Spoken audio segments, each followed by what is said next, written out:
On n'a pas beaucoup parlé de peinture. C'est pas, même si tu en as vu beaucoup, comme tu expliquais tout à l'heure, mais peut-être que tu as passé trop de temps ou un peu plus, pardon, dans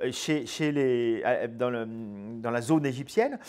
Et en même temps, il y a des genres en peinture qui réémergent régulièrement dans ton travail, tout particulièrement actuellement. Mais déjà à l'époque d'incident, il me semble que vous aviez décidé de faire des focus en mode concours d'artistes émergents, le nu, le paysage. On est entouré ici de nu et de paysage. Et le paysage, c'est quelque chose qui revient relativement en force dans ton travail, notamment dans l'usage d'intelligence artificielle, où finalement, ce n'est plus toi, tu décides mais tu composes pas, tu donnes des limites ou des contraintes et tu fermes l'atelier, le paysage se fera de tous ces paysages que la machine a vus pour en composer un autre qui n'existe pas, d'un lieu qui n'existera jamais ou qui existe dans la machine. Alors sur la question de la peinture, moi au départ je suis un dessinateur et un peintre. Enfant, je me destinais à une carrière de peintre, quoi. Bon, j'ai abandonné par l'acheter, c'est trop difficile, mais c'est possible de faire de la peinture, vraiment. Ça réémerge parfois, il y a quelques projets autour de la peinture.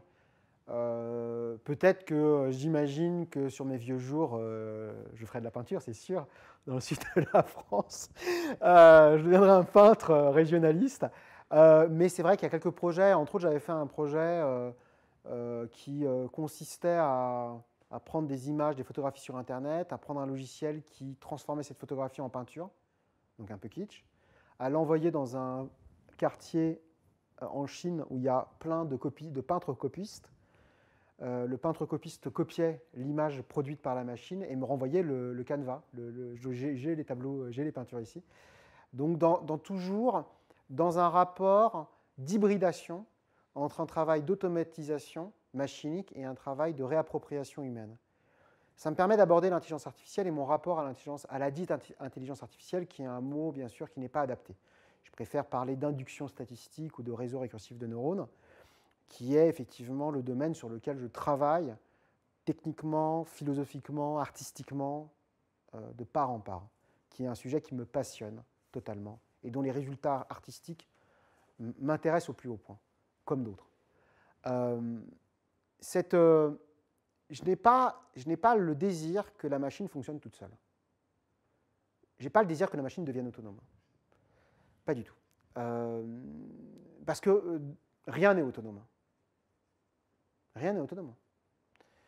Mais ce que je souhaite, c'est m'hybrider, que mon imaginaire s'hybride avec celui de la machine, pour que quelque chose, comme dans une collaboration, quelque chose que je ne serais ni capable de faire tout seul, ni que la machine serait capable de faire tout seul, émerge. Et donc, c'est de me rendre dépendant de la machine. Donc, j'ai le désir d'être dépendant. Et que la machine soit dépendante de moi. Donc, une codépendance. Et c'est comme ça que concrètement je travaille. L'image peut-être qu'on aperçoit derrière, donc ILO, c'est une image certes générée par un réseau récursif de neurones, donc c'est ce paysage d'une nature folle, totalement, qui mélange le minéral, le végétal, l'animal, on s'y perd. Mais en même temps, c'est une image, une fois que la machine l'a créée, j'ai mis une semaine à la recomposer et à la refaire à la main. Et donc, quelque part, parfois, la machine me fait des brouillons, c'est ce que j'appelle le brouillon machine. Jacques Derrida parlait du papier machine, moi c'est le brouillon machine. Me fait un brouillon et après, moi, j'exécute. Je deviens la machine de la machine, quoi, finalement. Et c'est plutôt cette dépendance-là, parce que finalement, cette dépendance, elle a à voir avec ce que Jean-François Lyotard appelait la passibilité. La passibilité, c'est la passion. C'est-à-dire la sensation, le fait de se rendre dépendant. Moi, le délire transhumaniste d'autonomie d'une machine artiste, ça ne m'intéresse pas. Et puis en plus, c'est vraiment du pipeau, c'est vraiment du discours pour les mass médias. Une machine, elle a besoin d'électricité. Hein. Tu débranches le courant, c'est terminé. Et puis Dieu sait que quand l'être humain disparaîtra, l'électricité, elle va aussi disparaître. Donc voilà, donc moi, ce qui m'intéresse, c'est plutôt une codépendance, et c'est plutôt créer un écosystème, et j'utilise avec force ce mot d'écosystème dans son origine historique, un écosystème entre l'organisme vivant que je suis, qui est du vivant, qui est du sexué, et l'organisme machinique, qui est aussi un organisme d'un type différent, qui ne reproduit pas l'être humain, qui n'est pas à son image. Quand on essaye de faire que l'être humain devienne une machine ou que la machine devienne un être humain, c'est là où on arrive au fascisme. Hein. Dans un cas comme dans l'autre, ce n'est pas extraordinaire. Mais par contre, on peut être deux systèmes hétérogènes et collaborer et faire que quelque chose d'autre arrive. Et pour moi, cette autre, c'est un autre possible. Et l'ouverture d'un autre possible, c'est la mission de l'art. Et je pense qu'il n'y a que l'art qui sait faire ça.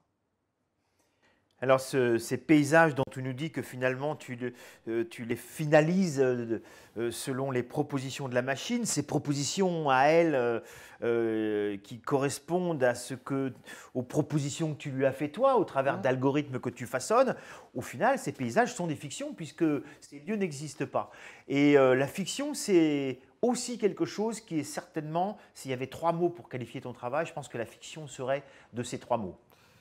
Peut-être que je vais revenir au paysage, parce que en fin de compte, j'ai dérapé sur cette idée de paysage si tu le veux. Oui.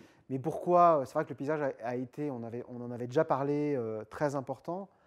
Alors pour ça, je vais utiliser un paysage qui se trouve à Kyoto, qui est un jardin japonais du roi Yanji, dont j'avais pris connaissance quand j'avais 17 ans. C'est composé de 15 pierres. C'est un jardin sec, et où qu'on soit dans le jardin, il y a une des pierres qu'on ne voit pas, qui est cachée par une autre pierre. Et bien sûr, cette pierre qu'on ne voit pas, elle change selon l'endroit où on est. Ça veut dire que notre rapport au paysage, on va dire à la réalité, il est structuré, l'idée d'une totalité, d'un monde, est structurée par quelque chose qu'on ne voit pas. Et cette chose change. Et cette chose qu'on ne voit pas, cette chose manquante, cette place manquante, c'est ça qui nous permet d'avoir un monde, et le monde, c'est quelque chose qui dépasse notre perception, qui nous excède. Donc je me suis beaucoup intéressé au paysage parce qu'il y avait ça, et que c'est vrai que l'algorithme, l'informatique, permettait de faire des œuvres plus longues que la durée même d'une vie humaine. Moi, j'ai fait des œuvres, je vais mourir avant de les avoir vues, quoi. Donc il y a quelque chose entre les deux, et ça permet d'atteindre la question de la fiction. C'est vrai que j'ai beaucoup développé de fiction, je reprends ce fil-là. Donc j'ai développé ce que j'appelle des fictions sans narration. D'abord, je pense que l'être humain, c'est un être de fiction, on a besoin de fiction. Mais par contre, je me défie beaucoup de la narration, donc du cinéma. Alors la narration, pour moi, c'est le narrateur. C'est quelqu'un qui porte la voix et qui parle à la place des autres, un artiste, un scientifique, qui que ce soit, et qui fait autorité. Et moi, ce que j'essaye, c'est de faire une fiction qui n'ait ni début, ni fin, ni milieu, pas d'identification, qui ne résout pas les situations, qui ne nous guérit pas. Et donc, ce serait la fiction sans narration. Une fiction infinie, dont une des formes actuelles, c'est les réseaux récursifs de neurones. La manière dont je prends ces dites intelligences artificielles, c'est de me dire, depuis 15 ans, nous accumulons des données comme jamais auparavant dans l'histoire humaine, sur Internet, dans une espèce de folie hypermnésique. Je pense que c'est une course contre la montre, parce qu'en même temps, on a le sentiment qu'on va disparaître comme espèce, que la possibilité de la disparition de l'espèce humaine, c'est une possibilité qui dépasse le fantasme cataclysmique ou catastrophiste, ou même messianique, ou théologique, mais qui relève d'une rationalité scientifique, et que donc, avant de disparaître, nous gardons en mémoire tout ce que nous avons été. Et il se trouve que les réseaux récursifs de neurones, ces logiciels, utilisent ces millions de données sur le web pour générer, par exemple, des nouvelles images. On lui fournit 5000 images d'oiseaux et il va arriver à produire des pixels, un assemblage de pixels que nous, êtres humains, nous reconnaissons comme des oiseaux et qui sont des oiseaux qui n'existent pas, qui ne sont pas dans la base de données d'origine. Et ce que nous sommes en train de faire, c'est très émouvant, c'est l'automatisation de la ressemblance, c'est-à-dire de l'art. Hein. On pourrait apercevoir l'art comme la question de la ressemblance, de la représentation, du réalisme, avec tous les décalages qui peuvent exister jusqu'à l'abstraction. Et pour la première fois, on l'automatise. Et dans un moment historique déterminé, hein, ce n'est pas juste un truc technique, c'est un truc sociologique, social, sociétal, civilisationnel. Et donc se tissent autour de l'intelligence artificielle des fictions, des récits. Et donc, par exemple, j'ai terminé d'écrire un roman qui s'appelle Interne, et qui est un roman écrit avec une intelligence artificielle, et qui est un vrai roman, quoi, qui se lit comme un roman un peu de science-fiction, et qui a été coécrit par une intelligence artificielle. J'écrivais une phrase, l'intelligence artificielle écrivait la deuxième, moi la troisième, et comme ça, on tissait les choses. Et ce qui fait que moi, ce qui m'intéresse dans la fiction, c'est effectivement des fictions pas simples, des fictions, parce que en tant que spectateur, c'est des fictions que j'aime. Quand j'ai l'impression, pour utiliser Sega, que c'est plus fort que moi, quoi. C'est pour ça que j'aime bien Godard, c'est pour ça que j'aime bien Nouvelle Vague en 89 de Godard, c'est le film de mes 18 ans, hein, Nouvelle Vague. C'est-à-dire, je savais que c'était plus fort que moi et sans doute plus fort que Godard lui-même, ce film-là, précisément ce film-là. Et c'est ce que j'aimerais arriver à faire dans quelques décennies quand je serai prêt, c'est de raconter enfin l'histoire de cette époque que nous sommes en train de vivre en dépassant toute écoute possible. Ça m'intéresse encore, ça. Alors, tu évoques la possible fin d'une civilisation qui se serait emballée. Il y en a eu d'autres avant en même temps. Elles ont produit des ruines et en acceptant cette possible fin à distance, tu produis aussi régulièrement des ruines. Tu as un vrai attachement à cette idée comme ça de fin ou plutôt de l'après-fin, de ce qu'il en reste. Oui, de ce qu'il en reste pour un observateur non humain. C'est-à-dire, moi, l'hypothèse de la disparition de l'espèce humaine, je l'ai beaucoup mis en scène à partir de 2001, surtout de 2003, et de la série Dislocation. Depuis 2003, je travaille sur ça, hein, sur un regard que j'appellerais d'anticipation. L'espèce humaine a disparu, et quelque chose d'autre, qui n'est pas humain, voit les traces de ce que nous avons été, et essaye de reconstituer à travers ces traces ce que nous avons été.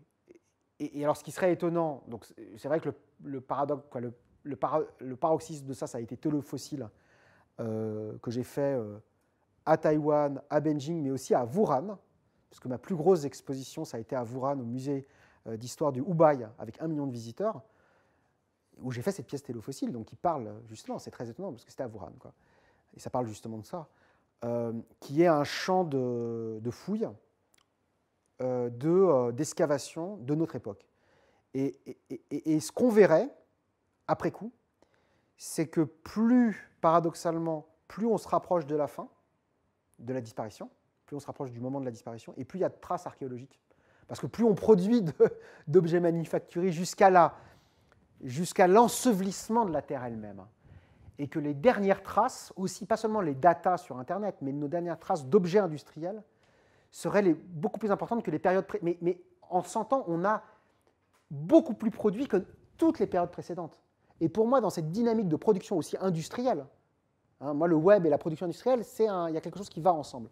Dans cette accélération de la production industrielle et du consumérisme et du désir qui va avec, il y a aussi cet effet de brûlons tout, consumons nos vies avant la fin, qui laisserait des traces archéologiques. Donc j'ai travaillé beaucoup sur cette notion de télofossile, qui est un peu l'opposé de l'archéfossile de Quentin Meillassoux, et de mettre le spectateur dans une position un peu impossible de « nous avons disparu », le dernier être humain, comment le dernier être humain vivrait les choses, se sentirait en tant qu'espèce. Nous avons disparu, nous regardons rétrospectivement ce que nous avons été comme espèce vivante.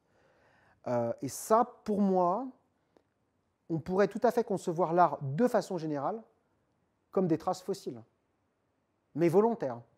Des fossiles volontaires, des fossiles techniques, des fossiles aménagés. Peut-être que l'art, un artiste ne produit, je parle du vrai art, pas de l'actualité, ne produit que pour une génération qui n'est pas encore née. C'est ce que disait Paul Klee, hein, le peuple manque, ceux qui ne sont pas encore. Pour ceux qui ne sont pas encore et ceux qui ne sont déjà plus. Pour ceux qui sont déjà morts et ceux qui vont naître. Et que donc c'est une création volontaire de fossiles qui restent. Et c'est pour ça d'ailleurs qu'on les préserve après dans les musées. Et ce qui est intéressant avec tes fossiles, à destination de ces archéologues non humains, c'est qu'ils représentent des animaux qui n'ont jamais existé aussi. Ce sont des pures fictions où la machine, selon tes directives, on va dire, ou ta collaboration, ou les échanges vont émaner de véritables fossiles, d'ossements, de végétaux, le tout mélangé, comme d'ailleurs avec les paysages, hein, où finalement le végétal se mélange au minéral. Donc j'ai presque envie de dire, tu compliques la tâche de ces archéologues non humains du futur qui, trouvant tes fossiles, en déduiraient des formes animales, végétales et minérales imbriquées. Bah, c'est parce qu'en fin de compte, l'un des trucs qui m'intéresse, qui pourrait être une définition de l'art post-contemporain, que j'appellerais post-contemporain, parce que là on parle des fossiles, donc on n'est plus dans le contemporain, c'est ce qu'on pourrait appeler les médias de médias ou les données de données. C'est que la grande étape dans laquelle on est, et qui permet aussi de questionner ce que c'est que les fake news, par exemple, hein, c'est lié à ça, les fake news, la post-vérité, c'est qu'à partir de toutes les données qu'on a accumulées, on peut produire de nouvelles données. On peut générer de nouvelles données. Ce qui fait qu'effectivement, par exemple, comme quand OpenAI, Open Artificial Intelligence, qui est un groupement américain qui maintenant est un peu dans le giron d'Elon Musk et Microsoft, qui développe de l'intelligence artificielle, a sorti GPT-2, qui est un générateur de texte. Ils n'ont pas voulu le sortir au niveau public en disant si on le rend accessible au public, c'est tellement crédible au niveau des textes générés que ça va donner une explosion des fake news qu'on ne pourra plus maîtriser, comme une épidémie de fake news. Et je pense qu'on est à une époque des médias de médias. C'est-à-dire que les images qu'on est en train de filmer là, je pourrais les mettre dans un logiciel d'intelligence artificielle et mettre un autre visage à ma place, hein, un deepfake, faire que c'est toi qui prononces mes paroles en ce moment. Et que ce soit aujourd'hui la qualité des deepfakes, on n'arrive plus tellement à faire la différence. Et donc cette redondance des médias, ce feedback loop des médias, nous entraîne pas seulement dans une explosion quantitative, mais alors là, pour le coup, un caractère exponentiel de la production de médias et un rapport à la réalité qui me réjouit, hein, qui me réjouit vraiment. C'est-à-dire qui est aussi infini que l'était le réel sans nous, mais là, c'est par l'intermédiaire de la technique. Donc nous rejoignons enfin ce qui était avant nous. Et ça me plaît. Donc je pense que l'œuvre d'art pourrait être un média de médias, une synthèse des médias existants, d'où le fait qu'effectivement, quand je produis des organismes, quand je produis des paysages, c'est comme une grande synthèse de plein de paysages, de milliers de paysages. C'est un paysage possible.